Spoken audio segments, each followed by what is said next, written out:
दोस्तों, क्या आप भी जेटेट 2026 की तैयारी कर रहे हैं? तो यह वीडियो आपके लिए गेम चेंजर साबित हो सकता है, क्योंकि आज मैं लेकर आया हूं बाल विकास एवं शिक्षा शास्त्र का एक ऐसा मॉडल प्रैक्टिस सेट जो पूरी तरह नए सिलेबस पर आधारित है।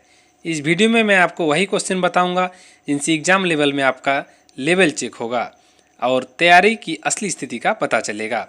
अगर आप सच में जेटेट 2026 में अच्छा स्कोर करना चाहते हैं तो इस वीडियो को अंत तक जरूर देखें, क्योंकि आज मैं सीडीपी के उन क्वेश्चन को बताऊंगा जो पूरी तरह एग्जाम पैटर्न पर आधारित होगा। तो तैयार हो जाइए और अपने प्रिपरेशन लेवल को टेस्ट करने के लिए पूरा वीडियो को जरूर देखें। यह प्रैक्टिस सेट आपकी तैयारी को एक नया दिशा दे सकता है। तो चलिए वीडियो को शुरू करते हैं। बाल विकास एवं शिक्षा शास्त्र। आज का जो पहला क्वेश्चन है, बालकों को शिक्षा ग्रहण करते समय होना चाहिए। बालकों को शिक्षा ग्रहण करते समय क्या होना चाहिए, इसमें पूछा गया है। पहला जो ऑप्शन है आपका स्व अनुशासन की भावना, पूर्ण स्वतंत्रता का अधिकार, शिक्षक अनुशासन के प्रति प्रतिबद्धता या आत्म प्रेरणाएं। दोस्तों, इसका आंसर होगा ऑप्शन नंबर बी, पूर्ण स्वतंत्रता का अधिकार। पूर्ण स्वतंत्रता का अधिकार। बालकों को शिक्षा ग्रहण करते समय पूर्ण स्वतंत्रता का अधिकार होना चाहिए। चलिए देखते हैं अगला क्वेश्चन। दोस्तों, नेक्स्ट क्वेश्चन है, शिक्षक का प्राथमिक दायित्व निहित रहता है। शिक्षक का प्राथमिक दायित्व किस में निहित रहता है? कक्षा का अभिलेख तैयार करने में, प्रशासनिक नीतियों के क्रियान्वयन में, छात्र के शैक्षिक अनुभवों के निर्माण में या शैक्षिक न शिक्षण तकनीक संबंधी प्रयोग में। दोस्तों, इसका आंसर जाएगा ऑप्शन नंबर सी, छात्रों के शैक्षिक अनुभवों के निर्माण में। छात्रों के शैक्षिक अनुभवों के निर्माण में। चलिए देखते हैं अगला क्वेश्चन। दोस्तों, अगला क्वेश्चन है, अवधारणा का विकास मुख्य रूप से संबंधित है सामाजिक विकास से, शारीरिक विकास से, बौद्धिक विकास से या इनमें से कोई नहीं। मतलब अवधारणा का विकास मुख्य रूप से किससे संबंधित है? दोस्तों, इसका आंसर होगा ऑप्शन नंबर सी, बौद्धिक विकास से। दोस्तों, अंत में आप ये जरूर बताइए कमेंट में कि आप कितना आंसर सही दे पाएँ। चलिए अगला क्वेश्चन देखते हैं। दोस्तों, क्वेश्चन नंबर 4 है, शिक्षा मनोविज्ञान का मुख्य तत्व है विद्यार्थी, सीखने की प्रक्रिया, शिक्षक या उपयुक्त सभी। शिक्षा मनोविज्ञान का मुख्य तत्व कौन कौन से है? मेरे हिसाब से ऑप्शन नंबर डी इसका सही आंसर है। मतलब विद्यार्थी, सीखने की प्रक्रिया, शिक्षक, ये तीनों ही शिक्षा मनोविज्ञान का तत्व होंगे। अगला क्वेश्चन देखते हैं कि सर्वप्रथम मनोविज्ञान को किस विषय का अध्ययन करने वाले विषय के रूप में परिभाषित किया गया था? सर्वप्रथम मनोविज्ञान को किस विषय का अध्ययन करने वाले विषय के रूप में परिभाषित किया गया? मन का अध्ययन, आत्मा का अध्ययन, चेतना का अध्ययन या व्यवहार का अध्ययन। दोस्तों, क्वेश्चन नंबर 5 का जो आंसर होगा आत्मा का अध्ययन। पहले मनोविज्ञान को आत्मा का अध्ययन के रूप में माना जाता था। चलिए अगला क्वेश्चन देखते हैं कि क्वेश्चन नंबर 6, समावेशी शिक्षा मतलब किसे कहते हैं? दाखिला संबंधी कठोर प्रक्रिया को बढ़ावा देती है, कक्षा में विविधता का उत्सव बनाती है, तथ्यों की शिक्षा से संबंधित है या इनमें से कोई नहीं। दोस्तों, इसका आंसर चला जाएगा कक्षा में विविधता का उत्सव मनाती है। समावेशी मतलब सभी को लेकर जहाँ एक साथ पढ़ाया जाए, कोई एजुकेशन होता है। चलिए एक अगला देखते हैं कि क्वेश्चन नंबर 7, समाज मितीय विधि में सुपरस्टार कौन होता है? ऑप्शन नंबर ए, जिस व्यक्ति को अधिकतम लोग पसंद करें, जिसे बहुयुग्म द्वारा चुना जाए, या ए तथा बी दोनों या इनमें से कोई नहीं। दोस्तों, इसका आंसर होगा ऑप्शन नंबर ए, जिस व्यक्ति को अधिकतम लोग पसंद करें। जिस व्यक्ति को अधिकतम लोग पसंद करें। चलिए अगला क्वेश्चन देखते हैं कि क्वेश्चन नंबर 8, वह स्मरण शक्ति जिसके द्वारा स्मरण की गई सामग्री को बिना किसी जोड़ तोड़ के ठीक उसी रूप में पुनः पेश कर सके, उसे क्या कहते हैं? रटने की स्मरण शक्ति, श्रेष्ठ स्मरण शक्ति, पूरी स्मरण शक्ति या उपयुक्त सभी। दोस्तों, इसका आंसर होगा ऑप्शन नंबर बी, श्रेष्ठ स्मरण शक्ति। श्रेष्ठ स्मरण शक्ति।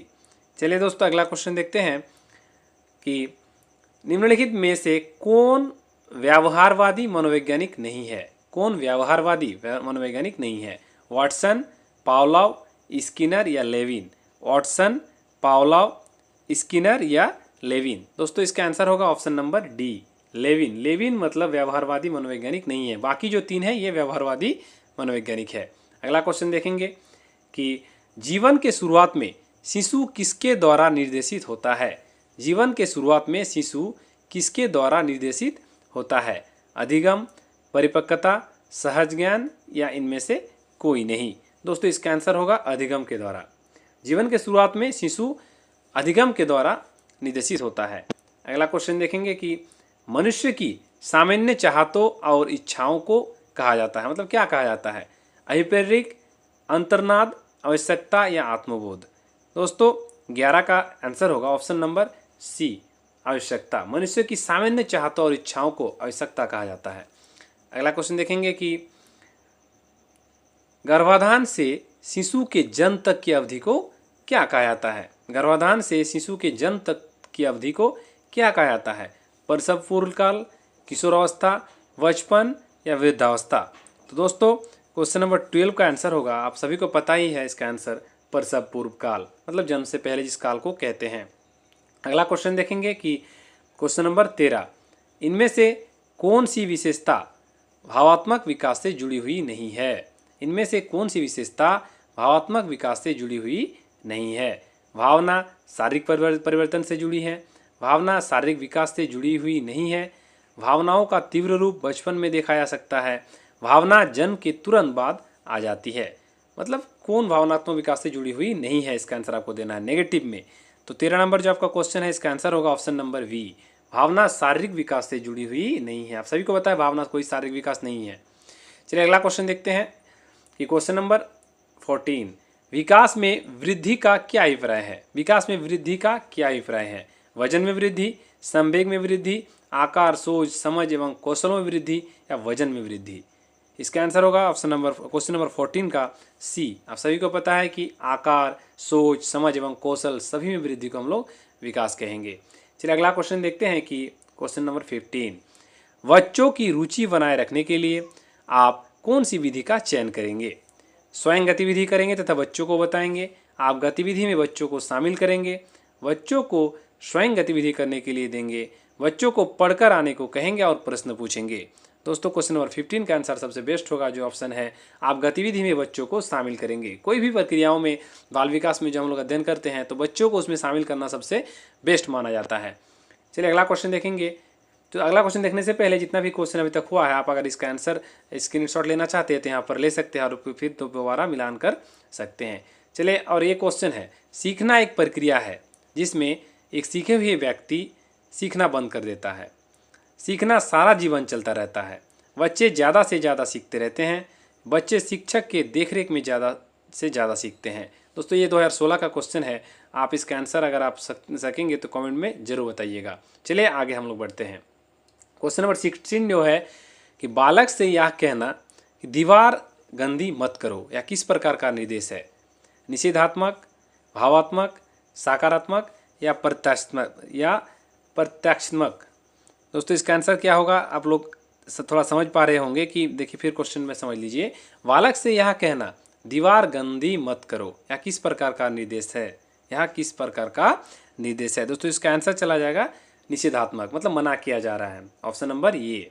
चलिए अगला क्वेश्चन देखते हैं कि किशोरावस्था की अवधि होती है। किशोरावस्था की अवधि कितना होती है? आप सभी को पता है इसका आंसर 6 से 12, 12 से 18, 15 से 35 या 35 से 40। दोस्तों इसका आंसर आप सभी को पता है कि 12 से 18 होता है किशोरावस्था का अवधि। दोस्तों चलिए अगला क्वेश्चन देखते हैं कि परिवर्तन की वह श्रृंखला जिसमें बच्चा गर्भावस्था से लेकर प्रौढ़ावस्था तक गुजरता है उसे विकास कहा जाता है। यह कथन किस वैज्ञानिक का है? गैसेल का, गेस्टॉल्ट का, डगलस का या मुनरो का? दोस्तों इसका आंसर होगा मुनरो का। मुनरो महोदय ने कहा था कि परिवर्तन की वह श्रृंखला जिसमें बच्चा गर्भावस्था से लेकर प्रौढ़ावस्था तक गुजरता है उसे विकास कहा जाता है। दोस्तों आप लोग समझ लिए होंगे ये मुनरो ने कहा था। चलिए अगला क्वेश्चन देखते हैं कि निम्न में से कौन विकास को प्रभावित करने वाला कारक नहीं है? प्रजाति, उपलब्धि, बुद्धि या संस्कृति? ये कौन मतलब ये इफेक्ट नहीं डालता है? निम्न में से कौन विकास को प्रभावित करने वाला कारक नहीं है? इसका आंसर होगा उपलब्धि, ऑप्शन नंबर बी। ये प्रभावित नहीं करते हैं। चलिए अगला क्वेश्चन देखेंगे कि वंशानुक्रम निम्न में से किस गुण को जन्म देती है? भीख मांगने की प्रवृत्ति, बुरी आदतों का विकास, शारीरिक विभिन्नता या संपन्नता की विभिन्नता? वंशानुक्रम निम्न में से किस गुण को जन्म देती है? दोस्तों इसका आंसर होगा ऑप्शन नंबर जो सी दिया है, शारीरिक भिन्नता को जन्म देती है। शारीरिक भिन्नता को जन्म देती है। चलिए अगला क्वेश्चन देखेंगे कि कक्षा में अनुशासन सुझाव का साधारण उदाहरण है। प्रभावशाली ढंग से दिए गए शिक्षक के संकेत अनुशासन में योगदान देते हैं। यह विचार किसका है? वैलेंटाइन, थाउलस, मीड या रायबर्न? दोस्तों इसका आंसर होगा रायबर्न। रायबर्न महोदय ने कहा है कि कक्षा में अनुशासन सुझाव का उदाहरण है। प्रभावशाली ढंग से दिए गए शिक्षक के संकेत अनुशासन में योगदान देते हैं। दोस्तों चलिए अगला क्वेश्चन देखेंगे कि किसने कहा मूल प्रवृत्ति वह जन्मजात प्रवृत्ति है जो किसी जैविकीय प्रयोजन को निश्चित तरीके से क्रिया करके पूरा करती है? ड्रेवर, वैलेंटाइन, मैकडूगल या रॉस? कि कौन महोदय ने कहा था कि मूल प्रवृत्ति वह जन्मजात प्रवृत्ति है जो किसी जैविकीय प्रयोजन को निश्चित तरीके से क्रिया करके पूरा करती है? दोस्तों इसका आंसर होगा वैलेंटाइन महोदय ने कहा था। चलिए अगला क्वेश्चन देखेंगे कि बालक चेतन रूप से सीखने का प्रयास करता है। सहानुभूति द्वारा, निर्देश द्वारा, अनुकरण द्वारा या परीक्षा द्वारा? दोस्तों इसका आंसर होगा अनुकरण द्वारा। अनुकरण द्वारा बालक चेतन रूप से सीखने का प्रयास करता है। चलिए अगला क्वेश्चन देखते हैं कि निर्देश का शिक्षा में कौन सा महत्व नहीं है? निर्देश का शिक्षा में कौन सा महत्व नहीं है? सामाजिक भावना का विकास, रुचियों का विकास, अच्छी आदतों का निर्माण या धनवान बनना? दोस्तों इसका आंसर होगा धनवान बनना। धनवान बनना निर्देश शिक्षा का कोई महत्व उतना नहीं रखता है। चलिए अगला क्वेश्चन देखेंगे कि मैकडूगल ने अनुकरण का कौन सा रूप नहीं बताया है? विचार रहित, इस सप्रयत्न अनुकरण, भावात्मक अनुकरण या सहज अनुकरण? दोस्तों इसका आंसर होगा ऑप्शन नंबर सी, भावात्मक अनुकरण को नहीं बताया है मैकडूगल ने। चलिए अगला क्वेश्चन देखेंगे कि बालक के विकास को सबसे अधिक प्रभावित करने वाला कारक है? संगी साथी, विद्यालय, समाज या वंशानुक्रम? कौन सबसे ज़्यादा प्रभावित करते हैं बालक के विकास को? दोस्तों इसका आंसर होगा ऑप्शन नंबर डी, वंशानुक्रम सबसे ज़्यादा इफेक्ट करता है। चलिए अगला क्वेश्चन देखेंगे, क्वेश्चन नंबर 27। शरीर और व्यवहार के किसी पहलू में जो परिवर्तन होते हैं उन्हें अभिवृद्धि कहा जाता है, और समय की दृष्टि से व्यक्ति में जो परिवर्तन होते हैं उसे विकास कहा जाता है। यह कथन किसका है? डगलस, फ्रैंक, हरलॉक या उपयुक्त में से कोई नहीं? दोस्तों इसका आंसर होगा फ्रैंक महोदय ने कहा था कि शरीर और व्यवहार के किसी पहलू में जो परिवर्तन होते हैं उन्हें अभिवृद्धि कहा जाता है, और समय की दृष्टि से व्यक्ति में जो परिवर्तन होते हैं उसे विकास कहा जाता है। ये यहाँ कथन जो है फ्रैंक महोदय का है। किसने कहा था? फ्रैंक महोदय ने कहा था। चलिए अगला क्वेश्चन देखेंगे कि किशोरावस्था वह समय है जिसमें व्यक्ति बाल्यकाल से पूर्णता की ओर विकसित होता है। यह कथन किस विचारक का है? फ्रायड, हरलॉक, रॉस या जर्सिल्ड? दोस्तों इसका आंसर होगा ऑप्शन नंबर डी, जर्सिल्ड महोदय ने कहा था। जर्सिल्ड महोदय ने कहा था कि किशोरावस्था वह समय है जिसमें व्यक्ति बाल्यकाल से पूर्णता की ओर विकसित होता है। जर्सिल्ड महोदय ने कहा था। चलिए अगला क्वेश्चन देखेंगे कि क्वेश्चन नंबर 29। रुचियों, मूल प्रवृत्तियों और स्वाभाविक आवेगों का स्वस्थ विकास हो सकता है यदि वातावरण जिसमें बालक रहता है स्वस्थ हो, बालक बुद्धिमान अध्यापकों से शिक्षा ग्रहण करे, बालक केवल तीव्र बुद्धि वाला हो या उपयुक्त सभी? दोस्तों इसका आंसर होगा वातावरण जिसमें बालक रहता है वह स्वस्थ वातावरण हो। चलिए अगला क्वेश्चन देखेंगे कि क्वेश्चन नंबर 30। मानसिक विकास की प्रमुख विशेषता है? समय का ज्ञान, नवीन विचारों का विकास, रुचियों का विकास या उपयुक्त सभी? दोस्तों इसका आंसर होगा तीनों जो मानसिक विकास का ही रूप है, समय का ज्ञान, नवीन विचारों का विकास, रुचियों का विकास, उपयुक्त सभी से होगा इसका आंसर ऑप्शन नंबर डी। तो दोस्तों ये है 30 क्वेश्चन, जो पहले 15 बताए और लास्ट में जो 15 है 16 से लेकर 30 तक इसका यह आंसर है। आप चाहे तो इसका स्क्रीनशॉट लेके क्वेश्चन को दोबारा आप कभी जरूरत पड़े तो मिलान कर सकते हैं। दोस्तों आपके लिए जो सेकंड क्वेश्चन मैंने बताया है इसका आंसर आप कमेंट में जरूर बताइएगा कि सैमपट का प्रयोग होता है पाठ योजना की रूपरेखा लिखते समय, गृह कार्य लिखते समय, कठिन शब्दों को व्यक्त करते समय या इनमें से सभी? इसका कौन सा आपको आंसर सही लगता है कमेंट में जरूर बताएं, और आज का सेशन आपको कैसा लगा इसके बारे में भी कमेंट में अवश्य बताएं, ताकि मैं इसी प्रकार का वीडियो आगे लाता रहूं और आप लोगों का एग्जाम बहुत ही बढ़िया जाए। दोस्तों आज के लिए इतना ही, फिर मिलेंगे किसी नेक्स्ट वीडियो में, तब तक के लिए धन्यवाद।